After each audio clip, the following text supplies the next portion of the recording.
This has serious implications on the entire Texans season, as Nick Caserio, right before training camp started, decided to talk to the media and gave a lot of insights and thoughts about this year's team. All of those details, the most important ones of what he said in that press conference, right here on Texans Digest for you guys. We're giving you the updates of what he said. Hello, everybody. I'm your host, Donovan Ricondo, and welcome to another episode of Texans Digest. And we are growing here on YouTube. And if you want to stay up to date on all your Texans content, go ahead and hit that subscribe button below. But as far as today's story, we are talking about this new press conference right before the start of training camp, where a lot of the roster and a lot of the findings of what this team is truly made of is going to happen. And Nick Caserio spoke a lot about that, as I'm going to take you to, the first quote for today, saying, quote, "We're excited to get started. A good opportunity for our team,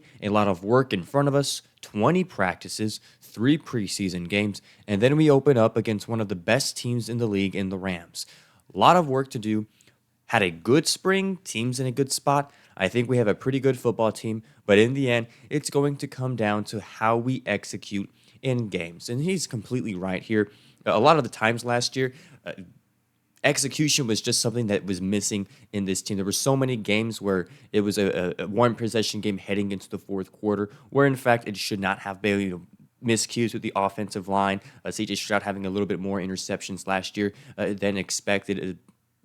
False communication on the defensive end. And so it all is going to come down to execution and just making sure that everyone does their job out there for the Houston Texans. And he continued, the camp is going to be about competition. As always, right? Competition is the key thing for all these things. The roster will kind of sort itself out. Like I mentioned a bit earlier, 20 practices, 3 preseason games, trying to get a good evaluation of players we feel we need to get an evaluation of. There's kind of a balance of got to get the team ready, but also kind of have our sights set in front of us with the first opponent, which will be a significant challenge. And this was a key theme throughout his entire press conference. He kept emphasizing how this team is taking it one game out of time.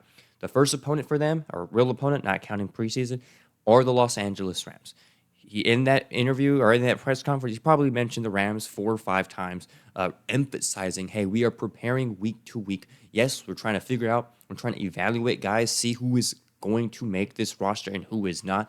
But at the same time, we are preparing right now for week 1. We are preparing for a very good team that's going to give us a good scale as to how good this Texans team really is. They've made a lot of moves in the offseason.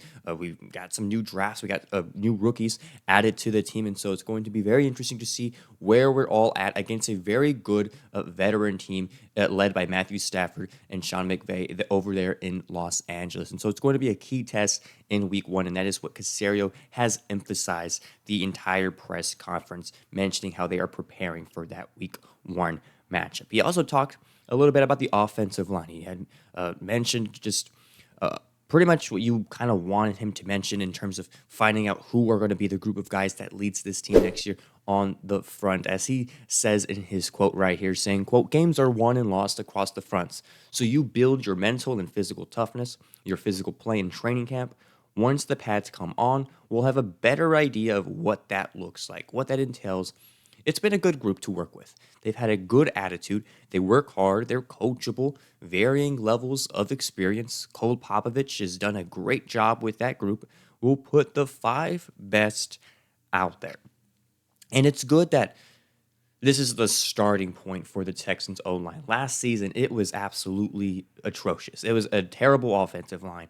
I mean, you could put 5 cats out there, and you could probably not tell the difference of who the heck was blocking for CJ Stroud. It was just not a good O-line. Of course, you trade away Laramie Tunsil to kind of reset this team and start off from square one, get this, everyone in line and try to build a new offensive line. Do I think it's all going to be solved in just 1 year? No, I do not think so.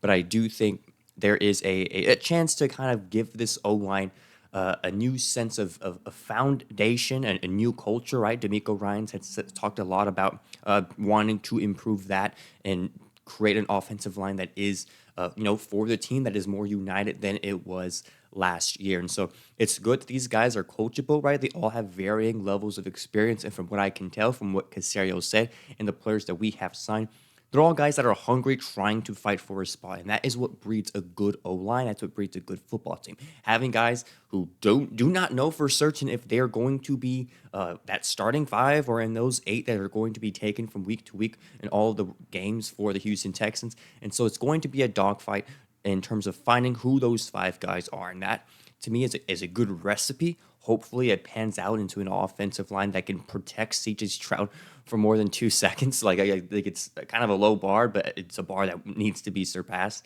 But that is the kind of status on the O line. He mentioned communication. He mentioned this chemistry because the O line, it's all communication, right? You're trying to figure out where you're going to push and which direction you're going to go.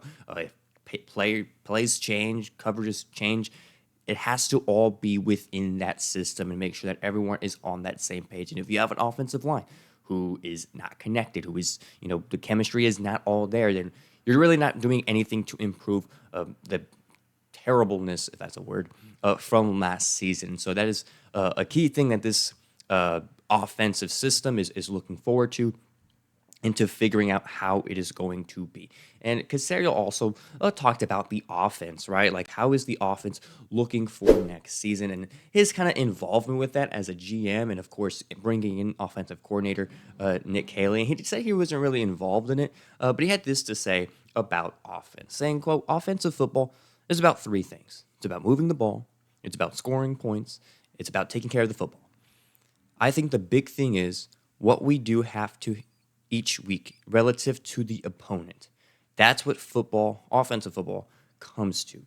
And he's exactly right here. Every team is going to throw you different schemes based off of the personnel that they have. And so it's up to Nick Caserio, who is in his first year as the Houston Texans offensive coordinator, to figure out what works best against each team. It's going to be relative to each team, right? Some weeks we're going to be throwing it more. Some weeks we're going to be relying on Joe Mixon, and maybe some weeks even a little more Nick Chubb, right? And so that is what's the approach to that. Of course, CJ Stroud is going to be a big part of that in terms of what he can do with the football. And of course, the O-line, for goodness sake, please be good this year. But CJ Stroud was also a topic of conversation in here. And Caserio talked a little bit about him as well, saying CJ had a good offseason. Our expectations for him are no different than any other player. Just be the best you can be each day. This program, DeMeco said it. I said it. It's not about one player. It's not about one individual. It's not about one position. We're going to need everybody at some point to do their job, and the better they can do to prepare themselves for the rigors of the season, the better off we're all going to be. And this is a fantastic mindset to have if you are running a football team, right? Everybody needs to be able to contribute. And I think the biggest sign of this is the signing that we made yesterday in Arthur Mollett, right? He's a guy who specializes in blitzing, right? He's a good guy to have in your depth chart to go out there on third downs and try to get a sack or try to influence the ball in some capacity. That is what he's really, really good at.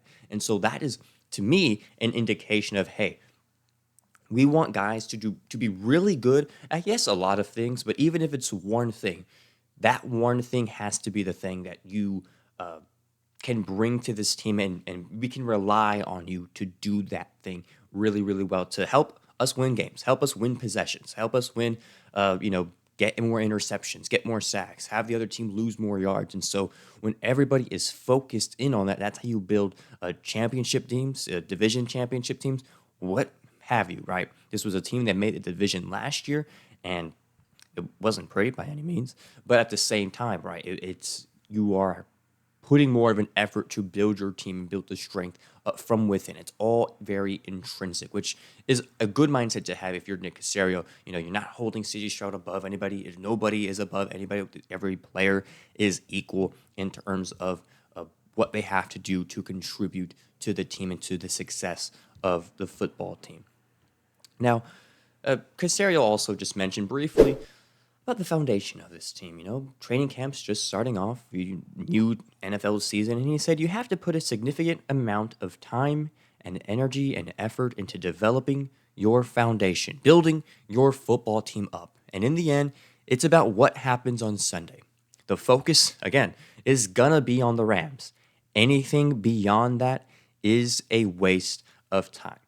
This is purposeful thinking by Caserio, right? You have to start off day one. Hey, we are going to make sure that this foundation, this team, we're all on the same page, right? Everything is nothing gets through the cracks. Everything is one, and we are focused on the same goal. Yes, there are guys competing for playing time, positions, being on the roster, being cut, whatever it may be. But at the end of the day, everyone has to buy in. And if you have guys that don't buy in, right, then you're not going to have a successful football team. You're not going to win the division. You're not going to claim a wild card spot. Everybody has to be on the same page. And that's why I think was a huge reason for restarting somewhat for that offensive line. Last year, it was not on the same page at all. It was they were reading different pages. They were reading different books. They were reading different, forms of literature. Like it was not even close. And so that's why I think that move is a key indication of, hey, we're restarting. We are going to try to get this thing organized somewhat. Even if that meant, making sure we start all the way back on page one and we're reading The Very Hungry Caterpillar. We're reading a very simple book to make sure that, hey, everybody, we have to start over because what we had last year was not good. It was terrible. It was awful. And so that is where I see that and I'm like, okay, I can get on board with that as a Texans fan. I can get on board on restarting somewhat for this upcoming season. And there was one thing that also I'm going to wrap up on that I thought was a good thing to see hear Caserio talk about this team. He was asked, like, what's one good thing that you've noticed about these group of guys? And he said the attitude and approach to work. We have a lot of guys who are very diligent. It's about the work. I think our players are motivated more about putting a good product out there, putting the work in, and not necessarily worrying about other things that are out of their control. And again, this to me is the epitome of what you want your guys to have. Like I said with the offensive line, they're fighting for positions, right? They are fighting for if they're going to be in that starting five next year. And the same kind of goes for, the wide receiver room, of course, the running back room. Of course, you're centering around Joe Mixon, but there's also guys like Nick Chubb who certainly would love to play more. And so it's all about these guys trying to do their best. Not worrying about the outside noise, not worrying about what people are saying, but just putting in the work and having a good attitude for all of it. And one of the examples that Caserio brought, and to me, this just makes me more excited about drafting both of these guys in round 2 and 3 of this past NFL draft. One of the anecdotes he had mentioned about an example of this, right, was everyone was gone. Caserio was in his locker room, and he can see the weight room. And he's mentioned he heard like a loud noise, and he looked over there, and he was like, "What the heck was that?" And he saw Higgins and Noel, the two draft prospects that we just drafted from Iowa State, roommates at Iowa State. They were catching off the jugs in the locker room, and they were staying, the helmets on, they were staying back there, getting some more work in. It was just them two in the locker room, in the weight room, whatever room it was, and they were just practicing catching. And to him, that was just like a good indication of, hey, these guys are taking their work serious. They want to be good for this team. They want to have playing time next year.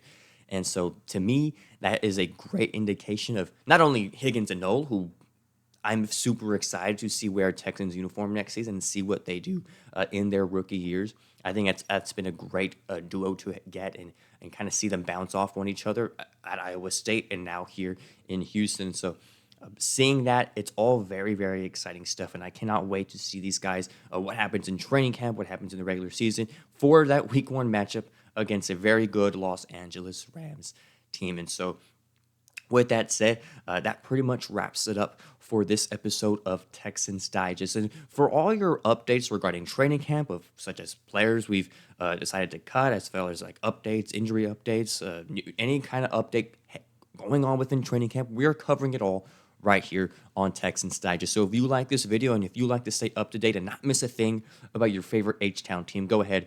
You're going to want to hit that subscribe button below. We are covering it all right here on this channel. Until next time, I'm your host, Donovan Ricondo. We'll see you on the next one of Texans Digest. Bye-bye.